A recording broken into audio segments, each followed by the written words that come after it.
Assalamualaikum warahmatullahi wabarakatuh. Jadi kali ini penulis mau membahas gimana caranya biar kendaraan itu makin kencang, makin irit kalau dari sisi pelumas ya. Jadi mungkin kebanyakan orang berpikir bahwa kalau mau kencang, mau irit itu cocoknya pakai aditif oli aftermarket. Penulis nggak setuju ya. Karena apa? Karena kebanyakan aditif oli aftermarket itu didesain lebih untuk meningkatkan daya anti aus atau meningkatkan kekentalan oli. Dan kebanyakan aditif tersebut didesain terutama untuk mobil. Nah, sementara itu kebutuhan pemakaian di mobil dan di motor itu beda.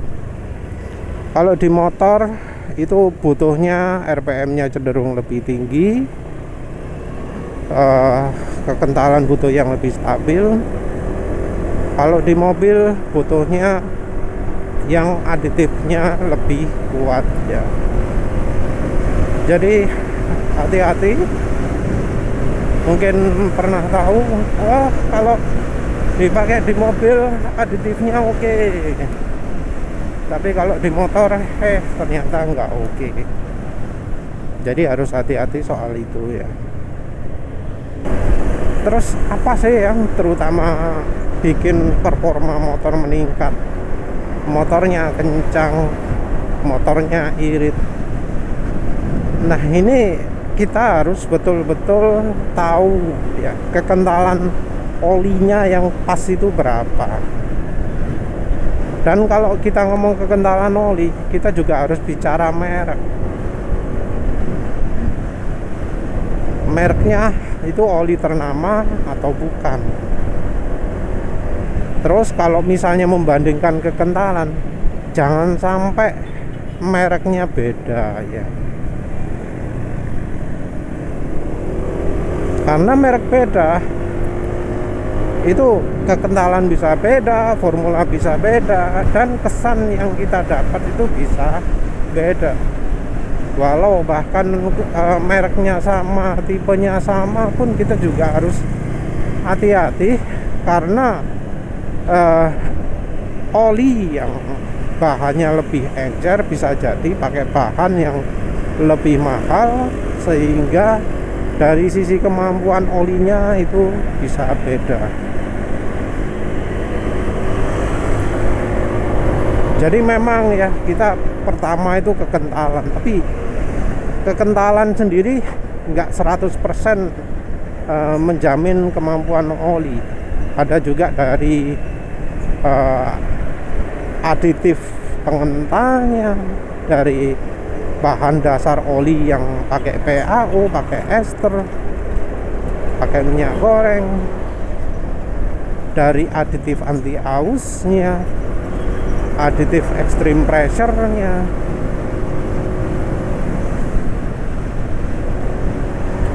Jadi kita ya perlu pertimbangkan itu. Kalau misalnya membandingkan kekentalan, kita harus perhatikan merek. Kalau perlu membandingkan kekentalan yang sama di merek yang berbeda, tapi kekentalan tetap yang utama. Kekentalan itu terpengaruh dari misalnya seberapa lama kita makainya, seberapa kencang kita makainya, daerahnya di mana. Cara satu-satunya ya untuk bisa pas itu adalah dengan mencoba.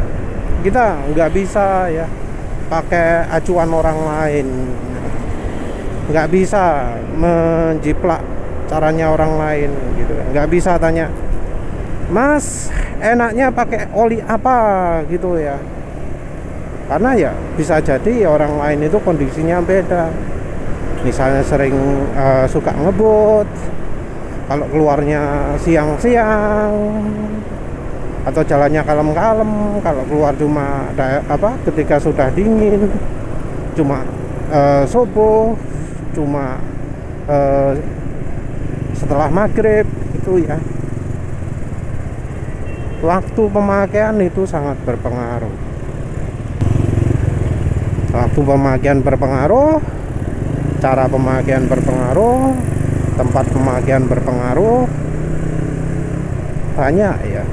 Jadi oli itu nggak bisa sembarangan copy paste,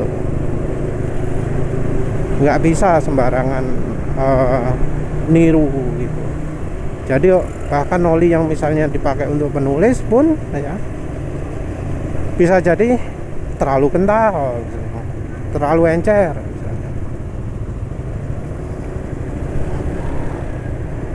Jadi ya mungkin untuk penulis cocok, untuk yang lain nggak cocok.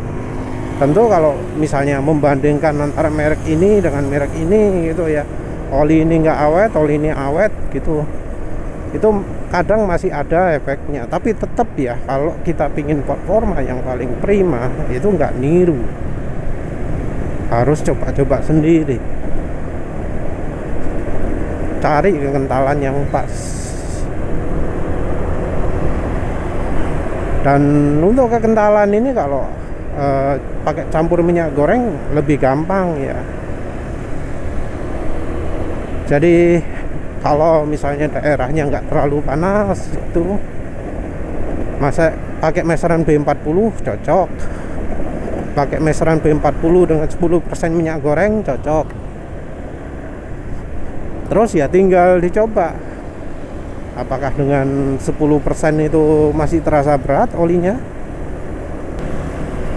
Kalau 10% terlalu berat, pakai 20%, 20% terlalu berat, pakai 30%. Sepertinya bisa ya sampai 50% gitu.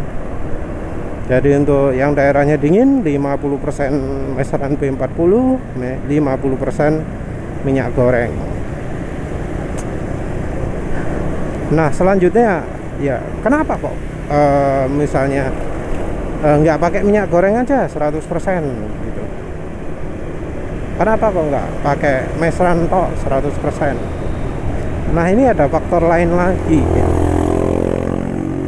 Faktor lain lagi selain dari kekentalan, aditif itu juga penting ya, terutama dari aditif anti aus, juga aditif deterjen. Aditif anti aus itu bisa bikin mesin makin meningkat performanya, tapi tergantung dari kondisinya. Jadi kalau jalannya nyantai kayak penulis ini, jalan datar gini ya, pakai aditif anti aus yang banyak nggak berarti makin baik ya. Karena dalam kondisi jalan nyantai seperti ini, aditif anti ausnya nggak begitu kepake, dan malah bisa berefek negatif. Kenapa ada efek negatif?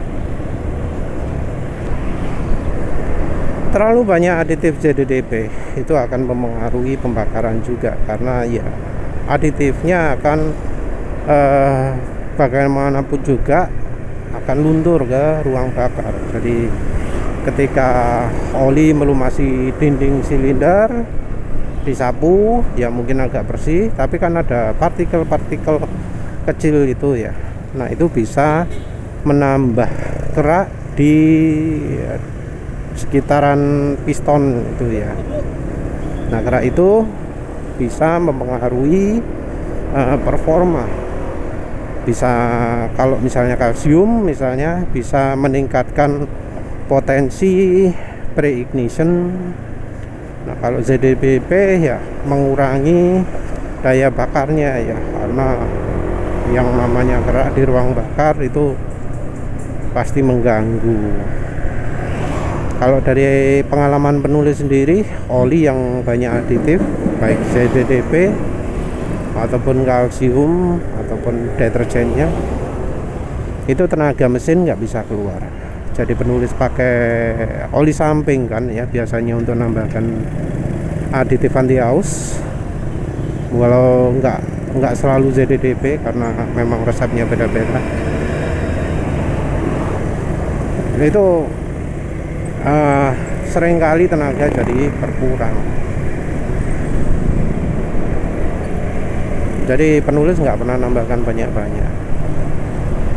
Kalau yang macam oli diesel gitu ya, yang aditif untuk deterjennya banyak, nah itu lebih parah lagi efeknya. Jadi penulis oli HDO itu seringnya nggak bisa bikin tenaga keluar, betul-betul keluar gitu. Jadi kalau ingin performa ya sayangnya bukan oli HDO pilihan yang tepat. Oli HDO itu kalau nyari oli yang ya agak encer, terus banyak aditif anti ausnya, walau juga bakal banyak aditif deterjennya. Tapi kondisi beda lah ya. Kalau penulis tadi kan ngomong kondisi jalan santai kecepatan segini gitu, dimana aditif anti aus itu tidak begitu dibutuhkan. Kondisi beda kalau tanjakan, kalau bawa beban. Nah kalau tanjakan atau bawa beban, aditif anti aus itu sangat penting. Jadi aditif anti aus itu akan sangat mempengaruhi performa. Jadi tarikan enak nggak enak itu bisa jadi terpengaruh ketika beban sangat berat. Karena beban sangat berat ini akan memaksa komponen mesin untuk saling beradu sama satu sama lain, terutama di bearingnya ya, baik di ball bearing, journal bearing dan seterusnya yang nyangkut langsung ke roda. Jadi dari roda ada transmisi, ada apa jenenge, crankshaft ya. Yang nggak terpengaruh ya kayak contohnya noken as. Noken as itu mau beban berat mau beban ringan muter ya wis kaya ngono iku. Hambatannya ya cuma per sama valve-nya ya, nggak berubah. Kalau noken as itu kan yang mempengaruhi cuma RPM ya, bebannya ya wis iku-iku tok. Sementara kalau crankshaft yang hubungannya dengan piston ya, itu langsung nyambung ke roda. Jadi piston ada ledakan, piston bergerak turun ya, itu kan jadi apa, maksa gitu ya, pistonnya dipaksa merapat ke dinding itu karena ada beban yang harus didorong. Jadi merapatnya pasti ke satu sisi. Makin besar bebannya ya makin makin kuat tekanan ke dindingnya. Nah dalam kondisi seperti itu nggak cuma dari kekentalan olinya saja yang penting, tapi juga dari sisi aditif. Nah aditif ini juga levelnya macam-macam, tekanan ringan, tekanan berat, tekanan sangat berat, itu beda-beda. Kalau tekanan sangat ringan yang butuh dari cairan pelumasnya, aditifnya juga aditif yang berupa cairan. Kalau sudah agak berat butuh aditif yang padatan yang akan membentuk reaksi kimia dengan temboknya, walau ya ada yang agak ringan seperti misalnya boron gitu ya. Mulai dari paling ringan ada boron. Boron itu bekerja di yang suhu tekanan agak ringan ya, yang terutama sangat dibutuhkan di mesin aluminium, karena kalau pakai ZDDP itu kurang ya tekanannya. Jadi kalau di mesin aluminiumnya bisa rontok sebelum ZDDP-nya bekerja, makanya butuh ada boron. Tapi kalau beban sudah makin berat ya butuh namanya ZDDP. Noken as walau bebannya cuma dari dari per sama valve-nya itu ternyata butuh sekali ZDDP. Kenapa ZDDP? Karena kalau boron itu nggak kuat tekanan, sementara ZDDP itu bisa membentuk lapisan yang makin lama makin kuat. Setelah itu kalau untuk ring piston atau bearing yang lain juga ada butuh additive extreme pressure. Additive extreme pressure ini ada tungsten, ada moly. Nah, keberadaan aditif ini akan membuat mesin bisa bertahan pada tekanan yang lebih tinggi. Tekanan yang lebih tinggi ini kalau di motor ya bisa karena bawa beban, bisa karena jalan kecepatan sangat tinggi melawan angin. Aditif lain yang bisa membantu membuat kencang itu adalah ya tadi ya, kalau kondisi jalan datar itu butuh juga yang dari cairannya, dari bahan olinya sendiri. Bahan oli itu ada yang berat, ada yang enggak. Yang berat itu contohnya adalah yang sudah disuling sangat tinggi ya, seperti misalnya PAO atau hydrocrack grup 3, PAO grup 4 atau hydrocrack grup 3. Yang enggak begitu berat itu ya grup 2. Yang licin itu adalah grup 1. Tapi ada juga yang lebih licin dari grup 1, yaitu dari bahan ester, baik itu diester ataupun polyester. Juga minyak goreng ya, minyak nabati. Jadi minyak nabati itu diakui sebagai bahan yang licin ya. Kalau yang terkenal sih castor oil ya, tapi castor oil itu merupakan minyak nabati yang spesial ya, karena beda sendiri, ada kandungan opo itu ripona opo dah bola.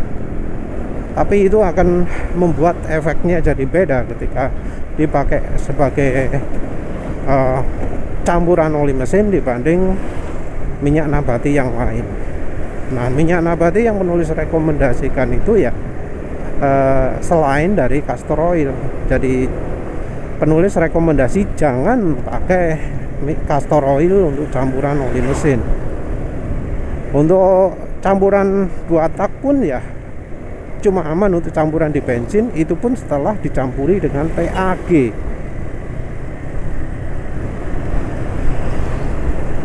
Nah, untuk campuran oli mesin yang penulis rekomendasikan adalah campuran antara minyak jagung dan minyak sawit. Kalau nggak ada ya minyak sawit toh. Merek yang direkomendasi adalah ACO ya, karena itu sudah merupakan campuran minyak jagung dan minyak sawit. Kalau nggak ada ya ada merek minyak jagung CCO atau Dianas. Baiknya jangan coba merek lain, apalagi kalau Aurelia. Mana sing merek gak rekomendasi itu, mbuh lali. Minyak zaitun juga kurang baik ya, baik yang pomace maupun yang extra light ya. Yang extra virgin malah berbahaya dipakai sebagai campuran oli mesin karena titik DD-nya yang rendah ya. Terus kalau nggak ada itu ya minyak sawit. Minyak sawit pun penulis masih cuma bisa rekomendasi satu merek saja ya, karena satu merek ini paling tidak ada masalah, merek Vilma. Terus untuk oli samping pakai Gasoli G1000. Mungkin ada ya yang rekomendasi minyak goreng Sabrina. Kenapa Sabrina? Karena kalau pakai Sabrina performa mesin bisa nambah. Kenapa bisa nambah? Karena mempengaruhi ruang bakar juga. Tapi penulis sendiri tidak rekomendasi Sabrina karena Sabrina membuat oli itu jadi nggak stabil, jadi terlalu cepat encer ya. Kerasa kalau pakai meseran B40 atau meseran S40 Setelah campuri Sabrina cepat banget jadi encer, beda kalau pakai minyak goreng lain. Tapi ya memang ya Sabrina itu nambahkan performa. Nah, untuk mengatasi itu ya, mengatasi pakai Vilma tapi juga nambah performa, penulis rekomendasikan bensinnya pakai campuran minyak samin cap onta. Kenapa minyak samin cap onta? Karena itu margarin yang nggak ada garamnya. Nggak ada garamnya tapi performanya cukup oke. Jadi pakai minyak samin cap onta akan membantu membersihkan ruang bakar sehingga pembakaran akan jadi lebih sempurna, tenaga akan nambah. Lebih baik efeknya daripada kalau pakai oli mesin campur Sabrina. Jadi ya penulis lebih fokus sendiri-sendiri. Oli fokusnya adalah biar licin. Kalau pingin nambah tenaga ya pakai aditif bensin. Terus aditif moli itu penting juga ya, terutama yang mau MODTC. Karena aditif molybdenum itu bisa membantu membuat licin di RPM tinggi. Kalau untuk motor, licin di RPM tinggi ini akan bisa membuat top speed meningkat. Nah, sayangnya oli yang pakai moli yang cukup baik itu termasuk langka ya, kayak Ravenol TSI, Petronas Sprinta, Omane Hamsoil Signature. Pakai oli-oli itu akan bikin RPM tinggi itu ringan gitu ya, top speed mudah nambah. Oh ya, kalau merek murah Eni ya. Tapi ya sayangnya oli-oli itu cocoknya kayak banter tok seringnya. Yang bisa rendah juga seperti Ravenol TSI jarang. Apa mana ya? Ya terutama itulah ya. Jadi kalau ini performa itu harus wajib cari kekentalan oli yang cocok. Kalau volume oli penulis rekomendasikan jangan dikurangi lah ya. Eksperimen sebanyak mungkin yang nggak bikin masalah. Ya wis itu saja. Terima kasih sudah menonton. Assalamualaikum warahmatullahi wabarakatuh.